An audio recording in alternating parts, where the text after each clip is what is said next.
문재인 대통령 아들 문준용 씨에 대한 국민의당의 제보 조작 사건 말이죠. 파문이 커지고 있습니다. 국민의당은 뭐 존립 자체까지 지금 얘기되고 있고, 안철수 전 대표는 정치적 생명이 또 걸린 문제 아니냐, 이런 얘기가 나오고 있습니다. 더불어민주당 원내 대변인이시죠. 강훈식 의원 연결해서 이야기 좀 나눠보겠습니다. 강훈식 의원님 안녕하십니까? 네, 안녕하십니까. 강훈식입니다. 네. 어떻습니까? 지금 뭐 이런 이제 당이 계속 국민의당이 흔들리고 있고 그런 상황인데, 민주당 내 분위기는 어떻습니까? 일단 전반적인 분위기는 뭐 이 문제에 대해서 크게 저희가 문제 제기를 하거나 이렇지는 않습니다. 네. 워낙에 사태가 심각하고 큰 문제이기 때문에 네. 아마 그 심각성 때문에 오히려 의원들 분위기는 이걸 직접적으로 거론하거나 이런 것도 좀 피하는 것 같습니다. 네. 조금 관망하면서도 어떻게 지금 되고 있는지 이제 지켜보는 그런 거군요. 네, 그리고 뭐 사건 자체가 워낙에 심각하지 않습니까? 네. 가령 뭐 지금 그런 이야기는 안 합니다만, 만약에 안철수 후보가 당시에 대통령이 됐더라면 네. 그 뒤로 이런 문제가 나왔다고 하면 대한민국은 어떻겠습니까? 아마 엄청난 극도의 혼란에 빠지고, 특히나 네. 지난 정부에서 박근혜 대통령 또 이런 국정농단 때문에 국민들 상처 많이 받으셨는데, 네. 뭐 그렇게 되진 않았습니다만, 네. 그렇게 저희가 한번 잠깐 상상하면 상상하기도 싫은 그런 결과를 생각하기 때문에 저희로서는 굉장히 심각하고, 또 그런 심각성에 비춰보면 오히려 저희가 말하기가 좀 어렵다, 뭐 이런 생각이 듭니다. 사실 선거를 돌아보면 그렇게 이제 박빙 구도는 아니었기 때문에 네. 이제 이런 결과는 뭐 예상된 결과가 나왔었는데, 사실 박빙 구도 하에서 이런 어떤 문제가 제기됐었고 그것이 선거 결과 뒤집어졌다고 한다면은 그거야말로 대단한 뭐 문제가 제기될 수 있는 그런 상황일 수도 있어요, 사실은. 맞습니다. 네. 그래서 민주주의 자체가 사실 선거를 통해서 이루어지는 것이고, 그런 어떤 최후의 보루가 선거제도인데, 그 선거제도에 영향을 미치는 이런 어떤 조작 사건이 일어났다. 이것은 또 민주주의의 근간을 또 뒤흔드는 문제 아니겠습니까? 그렇습니다. 뭐 아시겠습니다만 지난 대통령 선거 어떻게 이루어진 겁니까? 어쨌든 뭐 국정농단 세력 때문에 국민들이 촛불을 들어갖고 대선을 만들었지 않았습니까? 네. 그래서 어떤 의미로 보면 방금 우리 앵커께서 말씀하신 것처럼 민주주의를 바로 세우라고 국민들이 만들어주셨는데, 네. 그런 결과로 저희가 탄핵이 되어서 대통령 선거를 함에 있어서 만약 이런 조작 사건이 있었다, 또는 이런 시도들이 있었다라는 것 자체가 국민들로서는 납득하기 좀 어렵다, 저는 이렇게 보고 있습니다. 국민의당 당시에 이제 공명선거 추진단장을 맡았던 이영주 의원이 어제 이제 자세한 뭐 전말을 얘기했어요. 예. 그 이유미 씨라고 하는 분, 그러니까 네네. 이분이 카카오톡 캡처하면 혼자서 핸드폰 세대로 조작하고 녹음을 이제 남동생을 시켜서 하고 이렇게 해서 자발적으로 이렇게 했다는 건데, 어떻습니까? 이런 것들이 좀 납득이 되지 않는 구석이 있는데요. 네, 뭐 사실 누구도 납득하기 어려울 거라고 봅니다. 그리고 특히나 대선을 치렀다면 네. 뭐라고 하죠? 그 브리핑장에 와서 이야기하는 사람, 특히 대선 사회를 남겨놓고는 모두가 내용을 알고 있어야 되는 정도 수준의 것들 아니면 네. 올릴 수 없습니다. 그러니까 일정 정도 그 내용에 대해서 소위 캠프는 다 알고 있었을 것이다. 적어도 이런 것이고요. 네. 저희가 한번 숫자를 뽑아보니까 그 5월 5일날 발표를 했는데요. 네. 그날부터 5월 8일까지 국민의당이 이 내용을 가지고 논평하고 브리핑한 게 29번입니다. 네.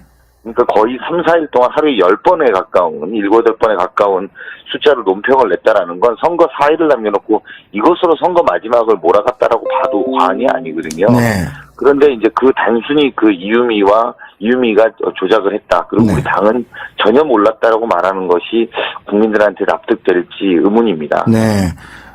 지금 방금 말씀하셨다시피, 그런 어떤 제보가 들어왔을 때는, 그것이 또 선거에 엄청난 영향을 미치는 그런 제보이고 파괴력 있는 제보라고 한다면, 당연히 그거에 대한 검증 절차를 거쳐야 될 텐데, 그런 절차 없이 그냥, 그걸 폭로한다?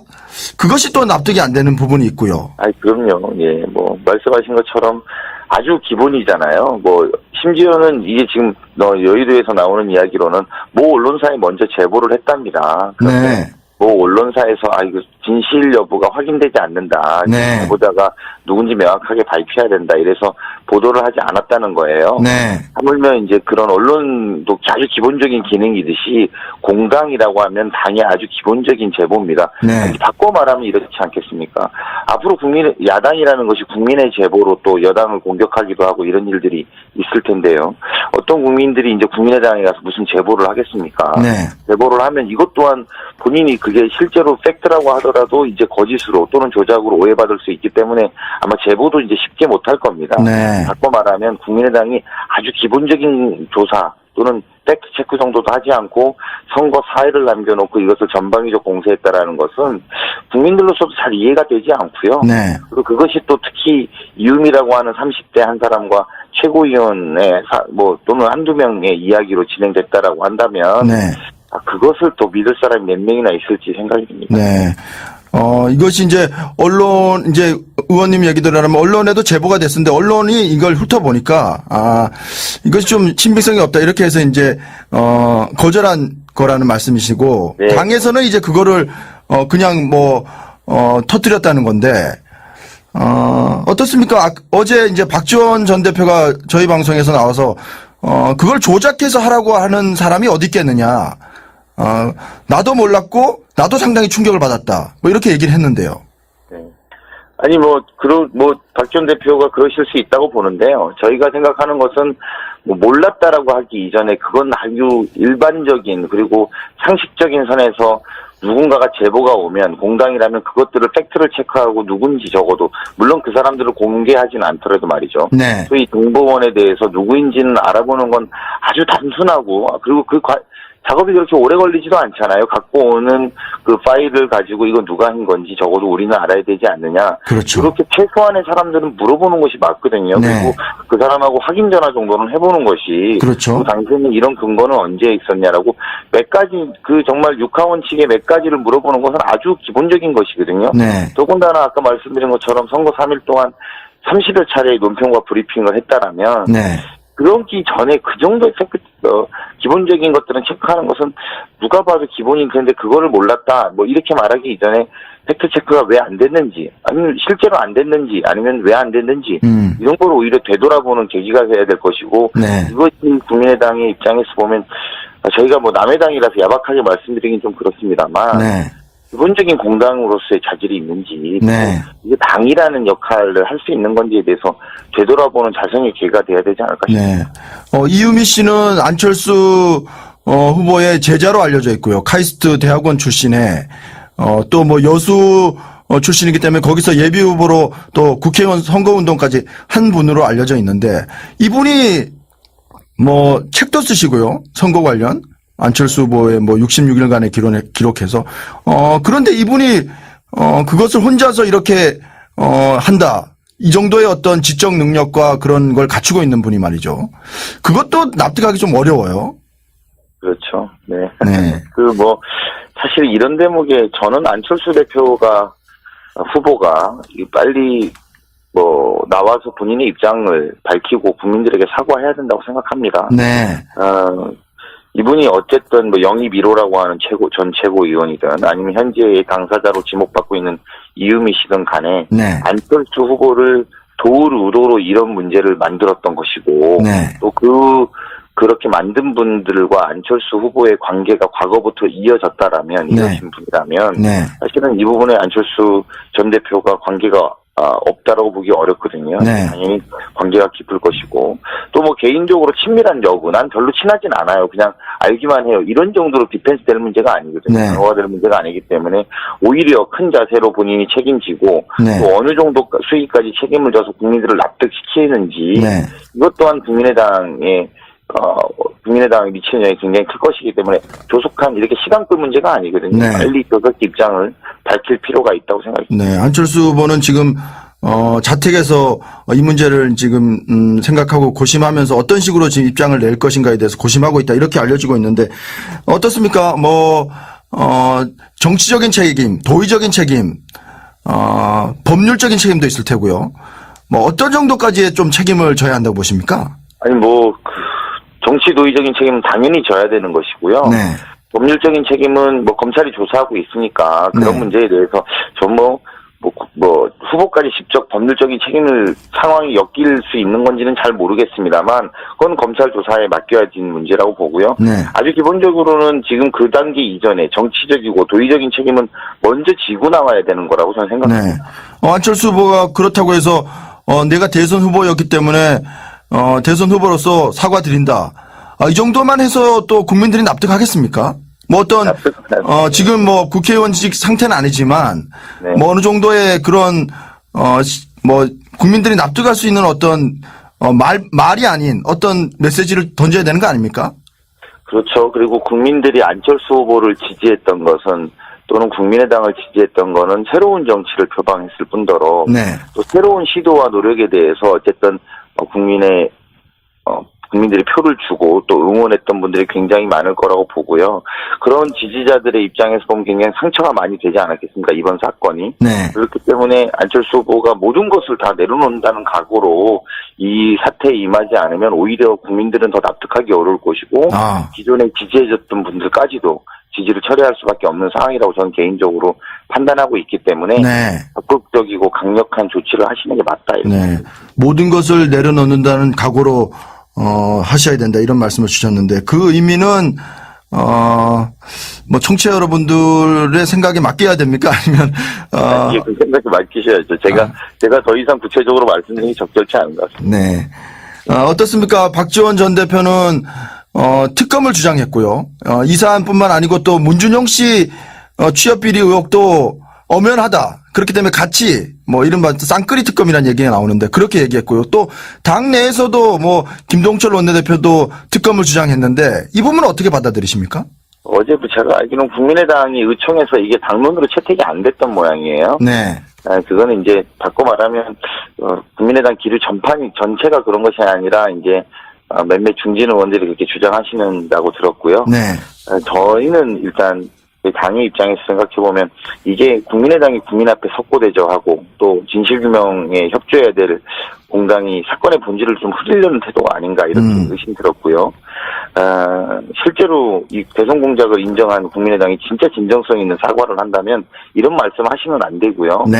검찰 조사에 당당하게 응하고 또 검찰이 모든 것들에 합법적으로 절차들을 다 밟아서 떳떳하게 국민 앞에 밝히는 게 1번일 것이고요. 네. 또 그런 것과 동시에 본인들이 사과가 전제된 이야기를 해야 될 것이라고 봅니다. 네. 검찰 조사가 미비하다면 그 다음에 그것을 특검은 국민들의 합의로 또 이뤄내서 이야기할 수 있는 것인데 네. 현재 시점에서 그 주장을 한다는 것은 오히려 의도가 또 본질을 흐리려고 하는 고도의 물타기 아닌가 이런 생각이 듭니다. 네. 국민의당 황주홍 의원은 자신이 국민의당 의원이라는 것이 부끄럽다 이렇게 얘기를 했고 그리고 당 내에서도 여러 가지 지금 기류들이 있는데요. 국민의당 당세가 이렇게 흔들리면 어떻습니까? 당의 이제 원심력이라고 그럴까요? 그런 것들이 좀 커지면서 정치 세력도 좀 재편될 수 있지 않겠느냐 이런 얘기도 나오는데요. 네. 뭐 국민의당 자체가 혼돈에 빠졌을 거라고 봅니다만 그것을 저희 민주당 입장에서 특별히 좀 관심을 갖고 있거나 현재 그런 상태는 아닙니다. 다만 네. 말씀하신 것처럼 이번 사건이 원체 구심이 깨진 사건, 그래서 이제 원심이 작용될 수밖에 없는 구도로 흘러갈 거라고 보여지고요. 네. 그러다 보면 저희 호남 의원과 또 안철수 전 대표를 지지하는 의원들이 좀 괴리가 될 것 같지 않은가라는 여의도의 분석들이 많은 만큼 네. 이것을 그냥 잘 옆에서 예의주시하고 지켜보고 있습니다만 네. 저희가 이것이 정계 개편이라든지 이렇게 일어나는 것에 대해서는 지금 상상하거나 이렇게 입장을 갖고 있지는 않습니다. 그냥 네. 국민의당의 문제를 그냥 잘 지켜보고 있는 수준 이렇게 말씀드리면 될 것 같습니다. 일전에 나온 여론조사에 따르면 호남에서의 더불어민주당 지지율인가요? 아니, 대통령 지지율이 99%가 나왔기 때문에, 국민의당 지지 기반이 거의 민주당으로 흡수됐다. 이렇게 평가해도 과언이 아닐 정도인데, 이렇게, 인위적인 어떤 정계 개편은 아니더라도, 이렇게 문은 열어놓고 계시는 거죠? 저희와 함께 해주신다고 하면 그게 어떤 분이든 또는 어떤 국민이든 저희로서는 마다할 이유가 없겠지요. 네. 근데 이제 그것을 먼저 전제하고 그림을 그리지 않는다 이런 정도의 입장이라는 말씀 올립니다. 네, 알겠습니다. 여야가 국회 정상화에 이제 합의하지 않았습니까? 네네. 네. 뭐 추경 문제하고 그리고 운영위에 조국 민정수석을 출석시키는 문제. 이 문제는 이제 제외시키고 합의를 했는데 어떻습니까? 그 민정수석 그 국회 운영위 출석 문제. 이 문제는 어떻게 바라보고 계십니까? 저희가 사당 원내대표 합의에서는 이제 아주 원칙적인 합의 정도를 냈으면서 국회 정상화로 돌렸다는 점은 굉장히 크게 환영할 만한 이야기라고 생각이 듭니다. 네. 두 가지 이제 방금 엠키코스 물어보신 두 가지 답변을 좀 드리면, 네. 아마 누구도 국회에서 요구하고 요청하는 국민의 대표로서 요구하고 요청하면 나오지 않을 수는 없습니다. 네. 그런데 다만 이것을 조국 수석 이렇게 말하는 것은 또 반대로 국회의 권위나 역할에 또 적합한 것인지에 대해서 저희들은 굉장히 의문스럽고요. 네. 그렇게 물을 문제가 아니라 당연히 행정부에 대해서 국회가 공식적으로 부를 수 있는 사람은 누구나 부를 수 있고, 그 전에 이제 저희가 7월 국회를 통해서 가능한 단위부터는 어쨌든 업무 보고를 또 받아야 되거든요. 아직 네. 장관 인사들이 다 끝나지 않았기 때문에 그 네. 인사가 끝나면 업무 보고 받고 또 그 이후에 필요하다면 누구도 부를 수 있다, 이런 원칙적인 입장을 갖고 있습니다만, 네. 다만 조국 수석 또 뭐 누구 아무개 씨 이렇게 부르는 것은 네. 조금 적절하지 않다, 저는 이렇게 생각하는 입장이고요. 동시에 네. 나가서 방금 추경 이야기도 잠깐 했습니다만, 네. 추경은 자유한국당까지 좀 같이 갔으면 좋겠는데, 네. 자유한국당을 뺀 나머지 국민의당과 바른정당은 심사는 시작하자는 입장이세요. 네. 그래서 저희 민주당과 국민의당, 바른정당은 먼저 추경 심사를 가능한 한 단위부터 시작하려고 합니다. 그래서 네. 오늘부터 아마 진행이 될 것이고요. 네. 그래서 6월 국회에 아무 성과가 없었던 것 같은데 마지막에 가서 추경을 시작했고, 추경 심사를 시작했고, 정부조직법을 심사를 시작했다는 것에 의미를 두고 있습니다. 네. 그래서 7월 달에는 이것들이 빨리 결실을 맺기를 바라고 있습니다. 네. 자유한국당이 이제 위원장이 아닌 상임위를 중심으로 오늘부터 이제 추경 심사를 하실 거라는 그런 말씀이신데, 네네. 뭐 자유한국당이 민주당, 국민의당, 바른정당 이 3당이 추경 심사하는 것에 반대하지 않는다, 이런 어떤 뭐 언지를 줬다는 얘기도 있던데요. 맞습니까? 그건 이제 토론 과정에서 나왔던 이야기인데요. 네. 사실은 자유한국당과 민주당이 어떤 그 문제 때문에, 또는 자유한국당의 한쪽의 고집 때문에 나머지 두 당이 계속 끌려가기도 어려운 것 아니겠습니까? 네.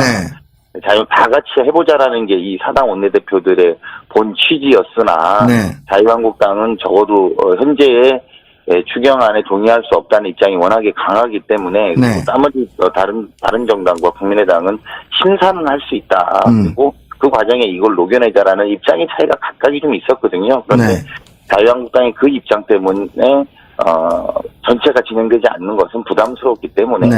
자유한국당이나 뭐 이런 논의들을 하면서 그런 이야기, 우리는 그러면 반대는 하지 않을 테니까 이건 당신들은 먼저 진행을 하시오. 하지만 우리 당의 입장은 반대입니다. 이렇게 표현을 하실 수도 있었다, 이렇게 생각됩니다.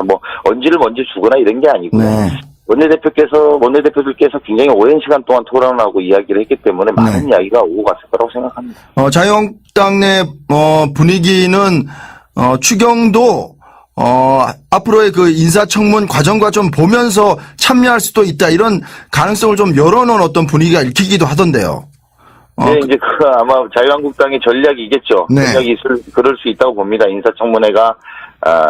인사청문회에 소위 이제 야당이 주장하는 반대하는 사람들이 통과가 안 돼야지만 할 수도 있다라는 식으로 전략을 가질 수는 있다고 봅니다만. 네. 예, 저희들의 생각은 인사청문회대로 냉정하고 날카로운 비판과 또 검증이 돼야 될 것이라고 보고요. 네.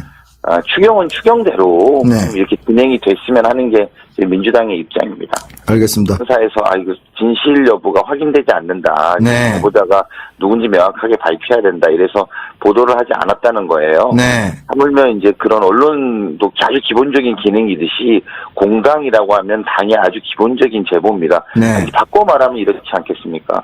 앞으로 야당이라는 것이 국민의 제보로 또 여당을 공격하기도 하고 이런 일들이 있을 텐데요. 어떤 국민들이 이제 국민의당에 가서 무슨 제보를 하겠습니까? 네. 제보를 하면 이것 또한 본인이 그게 실제로 팩트라고 하더라도 이제 거짓으로 또는 조작으로 오해받을 수 있기 때문에 아마 제보도 이제 쉽게 못할 겁니다. 네. 바꿔 말하면 국민의당이 아주 기본적인 조사 또는 팩트 체크 정도도 하지 않고 선거 사회를 남겨놓고 이것을 전방위적 공세했다라는 것은 국민들로서도 잘 이해가 되지 않고요. 네. 그리고 그것이 또 특히 이음이라고 하는 30대 한 사람과 최고위원의 또는 한두 명의 이야기로 진행됐다라고 한다면 네. 그것을 또 믿을 사람이 몇 명이나 있을지 생각이 듭니다. 네. 이것이 이제 의원님 얘기대로 하면 언론에도 제보가 됐었는데 언론이 이걸 훑어보니까, 이것이 좀 신빙성이 없다. 이렇게 해서 이제, 거절한 거라는 말씀이시고, 네. 당에서는 이제 그거를, 그냥 터뜨렸다는 건데, 어떻습니까? 어제 이제 박지원 전 대표가 저희 방송에서 나와서, 그걸 조작해서 하라고 하는 사람이 어디 있겠느냐. 나도 몰랐고, 나도 상당히 충격을 받았다. 이렇게 얘기를 했는데요. 네. 아니, 박 전 대표가 그러실 수 있다고 보는데요. 저희가 생각하는 것은, 또 그런 심각성이 비춰보면, 오히려 저희가 말하기가 좀 어렵다, 이런 생각이 듭니다.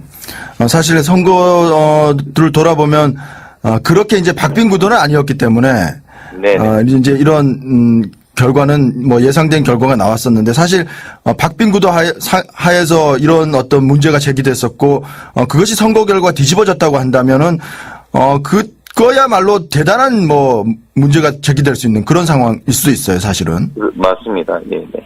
그래서 민주주의 자체가 사실 선거를 통해서 이루어지는 것이고 그런 어떤 최후의 보루가 선거제도인데 그 선거제도에 영향을 미치는 이런 어떤 조작 사건이 일어났다. 이것은 또 민주주의의 근간을 또 뒤흔드는 문제 아니겠습니까? 그렇습니다. 아시겠습니다만 지난 대통령 선거 어떻게 이루어진 겁니까? 어쨌든 국정농단 세력 때문에 국민들이 촛불을 들어갖고 대선을 만들었지 않았습니까? 네. 그래서 어떤 의미로 보면 방금 우리 앵커께서 말씀하신 것처럼 민주주의를 바로 세우라고 국민들이 만들어주셨는데 네. 그런 결과로 저희가 탄핵이 되어서 대통령 선거를 함에 있어서 만약 이런 조작 사건이 있었다 또는 이런 시도들이 있었다라는 것 자체가 국민들로서는 납득하기 좀 어렵다 저는 이렇게 보고 있습니다. 네. 국민의당 당시에 이제 공명선거 추진단장을 맡았던 이영주 의원이 어제 이제 자세한 전말을 얘기했어요. 예. 그 이유미 씨라고 하는 분, 그러니까 네네. 이분이 카카오톡 캡처하면 혼자서 핸드폰 세대로 조작하고 녹음을 이제 남동생을 시켜서 하고 이렇게 해서 자발적으로 이렇게 했다는 건데 어떻습니까? 이런 것들이 좀 납득이 되지 않는 구석이 있는데요. 네, 사실 누구도 납득하기 어려울 거라고 봅니다. 그리고 특히나 대선을 치렀다면 네. 브리핑장에 와서 이야기하는 사람, 특히 대선 사회를 남겨놓고는 모두가 내용을 알고 있어야 되는 정도 수준의 것들 아니면 네. 올릴 수 없습니다. 그러니까 일정 정도 그 내용에 대해서 소위 캠프는 다 알고 있었을 것이다. 적어도 이런 것이고요. 네. 저희가 한번 숫자를 뽑아보니까 그 5월 5일날 발표를 했는데요. 네. 그날부터 5월 8일까지 국민의당이 이 내용을 가지고 논평하고 브리핑한 게 29번입니다. 네. 그러니까 거의 3, 4일 동안 하루에 10번에 가까운, 7, 8번에 가까운 숫자로 논평을 냈다라는 건 선거 사의를 남겨놓고 이것으로 선거 마지막을 몰아갔다라고 봐도 과언이 아니거든요. 네. 그런데 이제 단순히 이유미가 조작을 했다. 그리고 네. 우리 당은 전혀 몰랐다라고 말하는 것이 국민들한테 납득될지 의문입니다. 네. 지금 방금 말씀하셨다시피, 그런 어떤 제보가 들어왔을 때는, 그것이 또 선거에 엄청난 영향을 미치는 그런 제보이고 파괴력 있는 제보라고 한다면, 당연히 그거에 대한 검증 절차를 거쳐야 될 텐데, 그런 절차 없이 그냥, 그걸 폭로한다? 그것이 또 납득이 안 되는 부분이 있고요. 그럼요. 예, 말씀하신 것처럼 아주 기본이잖아요. 심지어는 이게 지금 여의도에서 나오는 이야기로는 모 언론사에 먼저 제보를 했답니다. 네. 문재인 대통령 아들 문준용 씨에 대한 국민의당의 제보 조작 사건 말이죠. 파문이 커지고 있습니다. 국민의당은 존립 자체까지 지금 얘기되고 있고 안철수 전 대표는 정치적 생명이 또 걸린 문제 아니냐 이런 얘기가 나오고 있습니다. 더불어민주당 원내 대변인이시죠. 강훈식 의원 연결해서 이야기 좀 나눠보겠습니다. 강훈식 의원님 안녕하십니까? 네, 안녕하십니까. 강훈식입니다. 네. 어떻습니까? 지금 이런 이제 당이 계속 국민의당이 흔들리고 있고 그런 상황인데 민주당 내 분위기는 어떻습니까?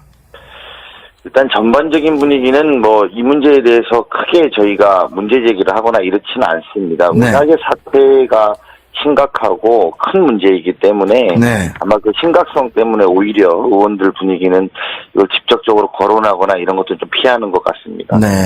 조금, 관망하면서도 어떻게 지금, 되고 있는지 이제 지켜보는 그런 거군요. 네, 그리고 뭐 사건 자체가 워낙에 심각하지 않습니까? 네. 가령 뭐 지금 그런 이야기는 안 합니다만 만약에 안철수 후보가 당시에 대통령이 됐더라면 네. 그 뒤로 이런 문제가 나왔다고 하면 대한민국은 어떻겠습니까? 아마 엄청난 극도의 혼란에 빠지고 특히나 네. 지난 정부에서 박근혜 대통령 또 이런 국정농단 때문에 국민들 상처 많이 받으셨는데 네. 뭐 그렇게 되진 않았습니다만 네. 그렇게 저희가 한번 잠깐 상상하면 상상하기도 싫은 그런 결과를 생각하기 때문에 저희로서는 굉장히 심각하고 뭐 몰랐다라고 하기 이전에 그건 아주 일반적인 그리고 상식적인 선에서 누군가가 제보가 오면 공당이라면 그것들을 팩트를 체크하고 누군지 적어도 물론 그 사람들을 공개하지는 않더라도 말이죠. 네. 소위 정보원에 대해서 누구인지는 알아보는 건 아주 단순하고 그리고 작업이 그렇게 오래 걸리지도 않잖아요. 갖고 오는 그 파일을 가지고 이거 누가 한 건지 적어도 우리는 알아야 되지 않느냐. 그렇죠. 그렇게 최소한의 사람들은 물어보는 것이 맞거든요. 네. 그리고 그 사람하고 확인 전화 정도는 해보는 것이 그렇죠. 당신은 이런 근거는 언제 있었냐라고 몇 가지 정말 육하원칙의 몇 가지를 물어보는 것은 아주 기본적인 것이거든요. 네. 더군다나 아까 말씀드린 것처럼 선거 3일 동안 30여 차례의 논평과 브리핑을 했다라면 네. 그러기 전에 그 정도의 기본적인 것들은 체크하는 것은 누가 봐도 기본인 그런데 그거를 몰랐다 뭐 이렇게 말하기 이전에 팩트 체크가 왜 안 됐는지 아니면 실제로 안 됐는지 아니면 왜 안 됐는지 이런 걸 오히려 되돌아보는 계기가 돼야 될 것이고 네. 이것이 국민의당의 입장에서 보면 저희가 뭐 남의 당이라서 야박하게 말씀드리긴 좀 그렇습니다만 네. 기본적인 공당으로서의 자질이 있는지 네. 이게 당이라는 역할을 할 수 있는 건지에 대해서 되돌아보는 자성의 기회가 돼야 되지 않을까 싶습니다.